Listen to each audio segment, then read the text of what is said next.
What is up, everyone, and welcome back to another discussion video. And this video is going to be talking about me not holding grudges. And I had some previous things that kind of happened to me today that really made me think about this, and I'm like, man, I kind of want to make a video about this and talk about some of my philosophies I have, and it's going to get very personal. I will go ahead and say right now, things are going to get kind of personal, but this is one of the reasons why I made this channel, yeah, I don't hold grudges because I had a big wake-up call.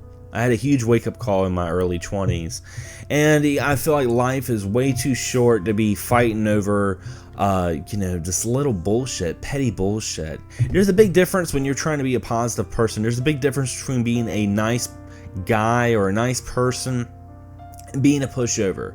There's a big difference from being, a doormat and being a good person. Huge difference there. And you have to figure out your own way to draw the line. And 90% of this world is full of negativity. And that's the reason why that 10% we need to hold dear in our hearts and really try to hold on to it and not let petty stuff get in the way, like grudges. Find a way to discuss these problems and kind of end them on a high note if you can. There's people that I've tried that with and it never worked out. I just wiped my feet and walked away. But at the end of the day, I don't hate the person. I think hate is a very strong word.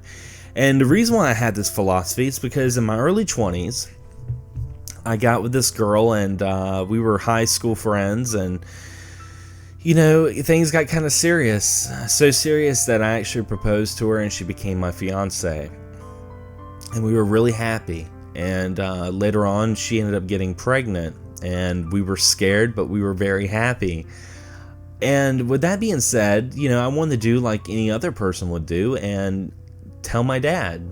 My mom knew, but my dad didn't know because me and my dad didn't really have the biggest relationship, because my dad was, in my early years, my dad was a really bad alcoholic, and him and my mom constantly fought over custody of me, so it made things a little hard. Well, with that being said, I decided to give him a call, and we had a really good conversation. I told him, and he was really excited, and I was like, we hadn't seen each other in 8 years. I want to come over, you can meet her, and we can have dinner or something. And he was all about it. And later on that week, when I was going to go to his house, I forgot how to get to his house because I hadn't been there in 8 years. I forgot I needed directions. So I went to go give him a call, and he didn't answer. Called a couple more times. He didn't answer. I thought something had happened. Maybe he was sick or something. I don't know. I was kind of disappointed, but I was like, that kind of blows. But my fiance was like, I'm going to give him a call on my phone. I'm like, okay. So she gave him a call and he answered after the first ring. And she hung up on him. Both of us were really upset about this. And I don't know if it was the pregnancy hormones or the fact that she saw how distraught and upset I was. She ended up calling him back and chewing his ass out. And I didn't feel bad about it because I felt the same way. I felt really betrayed. I felt like this was the last straw between me and my father. And unfortunately, a couple of weeks later, she ended up having a miscarriage, and things were never the same, and we ended up, breaking up. But yeah, at that point, I didn't have any desire to ever talk to my father after that. It wasn't until my granny passed away, his mom. She passed away and I showed up at the funeral, and him and we decided to put our differences aside. We really didn't even talk about what happened that day. We just decided just to go on anew. And that was the best 2 years that him and I had ever had. And I say it in the past tense because 2 years later, he unexpectedly passed away. And I to this day, I'm very thankful that him and I were able to put our differences aside and try. And I didn't have my ego, and I didn't try to have a grudge on him. Because that would be something I would have to live with the rest of my life. Or maybe if something was to happen to me, he would have to live with for the rest of his life. That we ended things on a happy note. We really did. Our last conversation was a great conversation. But yeah, I mean, that's the reason why I don't really hold grudges. I don't hate people. I get disappointed with people, and I might just stop talking to them. If it's no longer going to go to another level, I just wipe my feet and go on. I try not to be a pushover.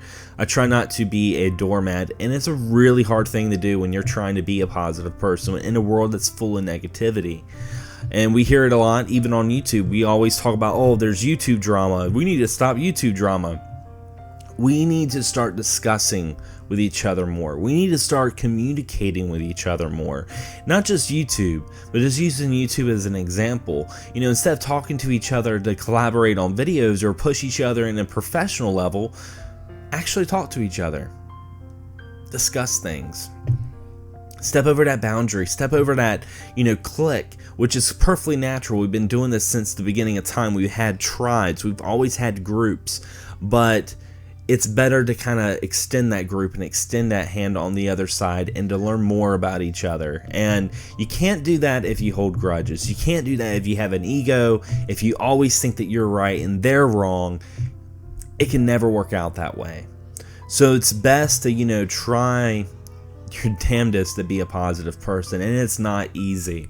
It's really not easy. That's the reason why superheroes have it so bad. Think about any superhero out there, and they always have some sort of negativity on their shoulders.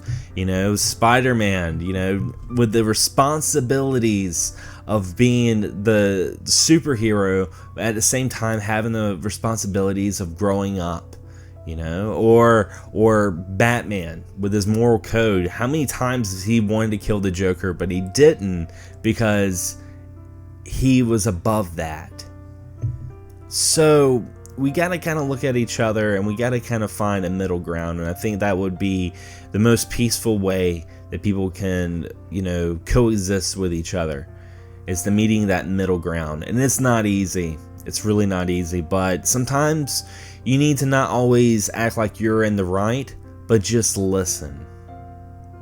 Just listen to people, take yourself out of the point of view and look at their point of view and have them see their point of view and just find a middle ground. I think things would just be so much better. But yeah, guys, that is why I don't hold grudges. Life is too freaking short. And sometimes you can really be missing out on a good person over something very petty. I mean, what I went through wasn't really that petty, but it was a learning experience. And that's what life's all about. But anyway, guys, thanks for watching. Thanks for listening to me ramble. I felt like I just had to vent a little bit about this. And I hope this kind of helped you guys out. Whenever, say you have a friend that you're having problems with, just try to work it out. Try your best to work it out. Anyway, guys, as always, thanks for subscribing, and talk to you soon.